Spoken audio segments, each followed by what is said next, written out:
Next question. If death came to your door and told you that before he claimed your life, he would allow you to eat one last meal, drink one drink, and watch one movie before he claimed your life, what would your choices be?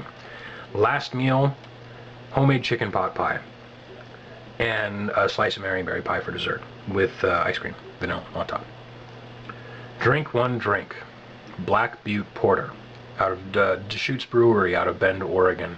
It's a beautiful porter. You would love it.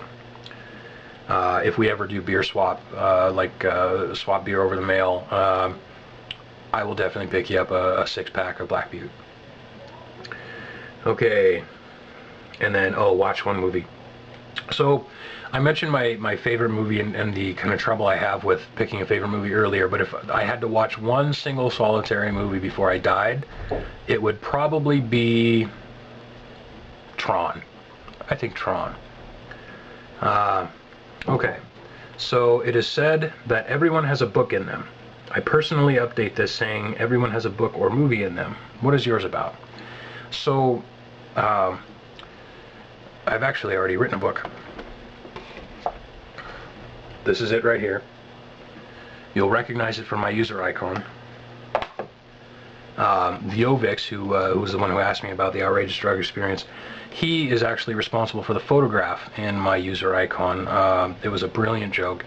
He ordered a copy of my book when it came out, and he tweeted me and he said, "Oh yeah, some jackass named Lucas Parker wrote a book and it's sitting on my doorstep." And so, as we do, I joked back with him and I said, "Oh yeah, fuck that guy. You should just burn it. Don't even bother reading it." So he did, and he took pictures of it. He burned the book and he took pictures of it. And it was the funniest fucking thing.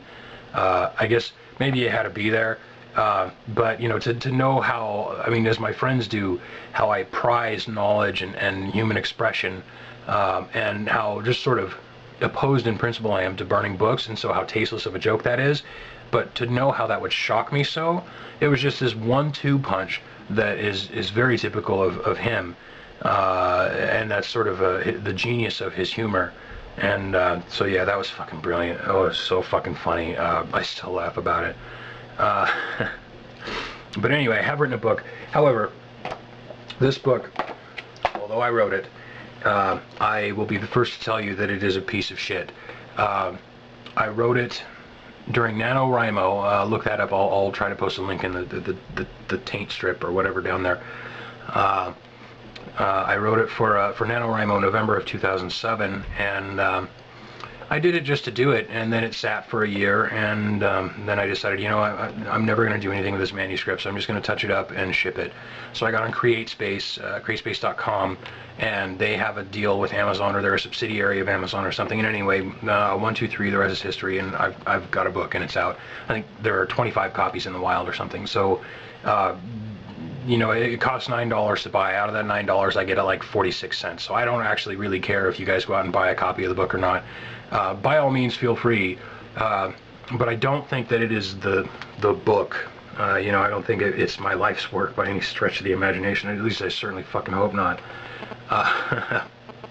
But if I were to write like a life's work, it would probably be a stuffy, scholarly, academic work of computer science, and none of you guys would ever fucking read it, and I probably wouldn't even fucking read it. I would write it just to be done with it, and it would be this intellectual catharsis, and then I could just fucking keel over and die. Okay, Canadian atheist, man, you're a cool motherfucker, Canadian atheist. I really like you, man. You're just a dude, man. Like you stand up for what you believe in. You stick up for other people, big or small, and you stand up to people big and small. You don't come by your principles lightly, and when you do come by them, you hold to them in a very strong way, and that's something to look up to. So cheers to you. Why did you start making videos on YouTube? I started making videos on YouTube, and I ask this question to everybody whenever they do a Q&A video, so it's just that this is asked of me. I started making videos on YouTube around the time that Coughlin 666 and Big Jerry Night Vision Phantom were getting into their little battle that resulted in the Peach becoming a popular YouTube user and all of that. And it was sort of the first time I had ever looked at YouTube, and I think I found out about YouTube atheism, or whatever you want to call that, through the LiveJournal atheist community. And I started checking out these videos, and I realized, you know, this is sort of soap operatic sort of drama. But there is a continuity there that I had no idea existed. This continuity of the human experience from one video to the next. And watching the interplay between Richard Coughlin and Jerry, and how that all shaped up, and the real human emotion and experience that occurred there, was absolutely fucking fascinating to me. And so that's really the time during which I decided, you know what, fuck it, I'm gonna go start making videos. And so I did, and they sucked, and sometimes they still suck, but I do them and I like them, and it's just a, you know, fun little hobby for me. And I love interacting with all you guys. I've had probably more fun on YouTube than on any other social hobby in which I've been engaged. Not that I've been engaged in many social hobbies. So yeah, this is great. You guys are great. So I started because of a hunch I had that it would be a cool experience for me, and I keep doing it because it is a cool experience for me. So there you have it. And I usually don't stick to things. So the fact that I've been doing this for almost a year is as amazing to me as it probably isn't to you. Alright, so what do you hope it will do? Well, I guess I answered that question. But I guess what I hope it will continue to do for me is to introduce me to and help me to get to know better people with whom I just want to share my experience of the world, man. You know, we share our lives with each other on so many different levels, subtle and unsubtle. You know, you and me, we share genes, of course, going way, way, way back. And we share air, and we share water, and we share all of those things. You know, as communication between people becomes more and more rapid and complex and instantaneous, it sort of makes the world a bit of a smaller place. And so, as crowded as it can feel, it's difficult to kind of put a face on that crowd. And so when we all step up and kind of start representing ourselves in a way that's a little bit big, you know, a little bit bigger than simply sitting in our homes and watching TV.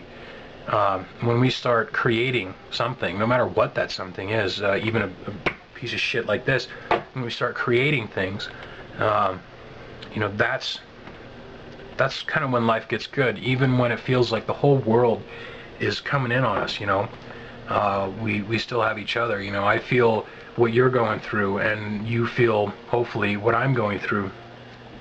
So yeah, we're sharing this experience, and this is the medium currently on which we have chosen to share it with each other. Something will come along to replace it eventually. It will become obsolete someday, but in the meantime, this is what we've got.